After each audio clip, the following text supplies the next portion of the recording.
Kalau saya ngebahasain gini, sholat itu membuat kita dapat banyak keajaiban dari Allah, dan akhlak buat kita dapat banyak keajaiban dari manusia. Jadi kalau kita pengen dapat keajaiban dari Allah, pengen Allah itu baik-baik ke kita, itu sholat. Kalau kita pengen melihat keajaiban dari manusia, tiba-tiba banyak orang yang membantu kita, tiba-tiba musuh bisa jadi sahabat setia. Musuh bisa jadi sahabat setia itu lewat apa? Bukan lewat ancaman. Ancaman itu nggak mengubah musuh menjadi sahabat, hanya mengubah musuh menjadi takut. Tetapi kalau akhlak yang mulia, jangankan teman, musuh aja bisa jadi orang yang paling setia kepada kita. Makanya kalau kita pengen dapat dua keajaiban, keajaiban dari langit dan keajaiban dari bumi, keajaiban dari langit dijemput dengan sholat, keajaiban dari bumi dijemput dengan akhlak yang mulia. Jaga akhlak kita, dan salah satu akhlak mulia yang paling luar biasa, puncak dari semua akhlak mulia itu adalah sabar. Sabar, belajar sabar menghadapi perangai manusia, belajar sabar menghadapi berbagai macam model manusia, belajar sabar terhadap gangguan orang lain. Apa kata Nabi?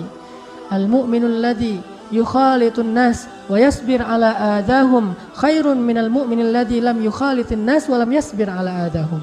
Mukmin yang bergaul dengan banyak orang lalu bersabar atas gangguan mereka, itu lebih baik daripada mukmin yang gak mau bergaul dan gak sabar dengan gangguan manusia. Sabar dengan gangguan banyak orang.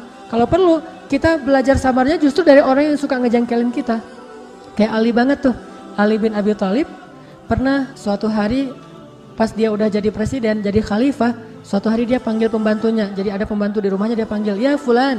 Ini panggilan untuk orang yang tidak disebutkan namanya. Ya fulan, gak ada suara. Ya fulan, dipanggil sama Ali, gak ada suara. Dicari-cari, ternyata dia lagi di kamarnya, lagi berbaring sambil mengangkat kedua kakinya. Jadi kayak orang bersiul gitu, santai di kamarnya. Padahal Ali dari tadi manggil-manggil. Kata Ali, ya fulan, kamu gak dengar suara saya memanggil? Dengar, kata dia. Terus kenapa kamu gak menjawab? Sengaja, pengen tahu, marah gak gitu? Coba lihat pembantu kayak gitu tuh. Ada tuh gak pembantu kayak gitu? Pasti bakalan dikurangin gajinya atau langsung silakan kamu pulang ke kampung kan gitu kan? Ini pembantu kayak gitu banget, sama bukan sama tuan biasa, sama khalifah presiden, bayangin. Sengaja pengen tahu marah apa enggak. Ali marah enggak tuh? Enggak marah, langsung tersenyum, ketawa. Ali udah enggak ada urusan lagi dengan dia, langsung keluar sambil ketawa. Dilihat oleh pengawal-pengawal dan pejabatnya, ditanya, ya Amirul Mukminin, kenapa engkau ketawa? Kata Ali, itu tuh pembantu saya, diceritain lah kisahnya. Yang marah justru pengawalnya dan pejabatnya Ali. Ali aja enggak marah, pejabatnya malah marah. Terus mereka bilang, ya Amirul Mukminin, ya sudah biar kami marahi dia, atau kita ganti aja, kami punya banyak stok pembantu yang lain yang akan siap untuk bekerja di rumah Anda. Kata Ali, jangan, justru aku lagi belajar sabar dari orang itu. Belajar sabar dari orang kayak gitu. Jadi kalau kita nemuin orang yang suka ngejengkelin, berarti itu guru sabar kita tuh. Misalnya kalau saya sering di jalan dulu suka ramai sama supir angkot gitu ya. Kalau sekarang nggak ramai lagi sama supir angkot, kenapa? Kalau ada supir angkot yang iseng di jalan, saya anggap, aduh ini guru sabar saya nih supir angkot gitu. Ada yang motor mungkin yang kurang tertib, ini guru sabar saya. Pokoknya nemu orang yang ngejengkelin, berarti dia jadi guru sabar kita. Karena guru sabar itu bukan ustaz. Ustaz itu hanya ngajarin teori sabar. Tetapi yang mengajarkan praktek sabar adalah orang-orang yang berperilaku jahiliyah di depan kita. Itulah yang mengajarkan kita praktek sabar yang sesungguhnya. Jadi kalau nemu orang yang buat kita jengkel, buat kita bete, buat kita ilfil, berarti dia sedang mengajarkan kita tentang sabar. Niatin aja, makasih ya guru ya udah ngajarin saya sabar, gitu banget tuh. Itu luar biasa ya. Inilah yang dilakukan oleh Ali bin Abi Thalib. Gak marah langsung, justru malah beliau merasa, oh saya lagi belajar sabar dari orang itu. Sabar itu kalau kata ulama ibunya akhlak mulia.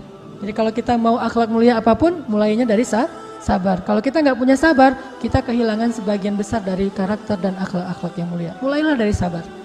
Dalam segala urusan, apalagi dengan manusia. Apalagi orang yang jarang ke masjid mungkin perangainya masih perangai orang-orang yang egois atau individualis dan segala macam. Bahkan yang udah ke masjid sekalipun, namanya manusia. Kita pasti akan ada salah, walaupun kita udah rajin sholat, mungkin kita udah jubahan, udah sorbanan, ya namanya manusia, tetap aja ada salah. Belajar sabar menghadapi mereka. Kalau kita sabar, insya Allah yang musuh pun bisa menjadi kawan sejati atau bahkan pembela kita suatu saat nanti. Ini nih yang dimiliki oleh para sahabat, dilatih 13 tahun di Mekah, sabar banget. Sehingga akhirnya apa? Ikrimah, anaknya Abu Jahal yang dulunya menyiksa Bilal, ternyata suatu saat menjadi salah satu pembela kaum muslimin. 13 tahun di Mekah, suatu saat nanti mereka lah yang membela para sahabat di Madinah. Jadi kesabaran itu adalah cara bagi Allah untuk menolong kita. Makanya disebutkan di sini wasta'inu bis-sabri was-shalah. Akhlaknya adalah sabar, ibadahnya adalah sholat. Coba fokus dua itu aja. Dengan Allah itu rajin sholat, dengan manusia itu belajar sabar, udah aja.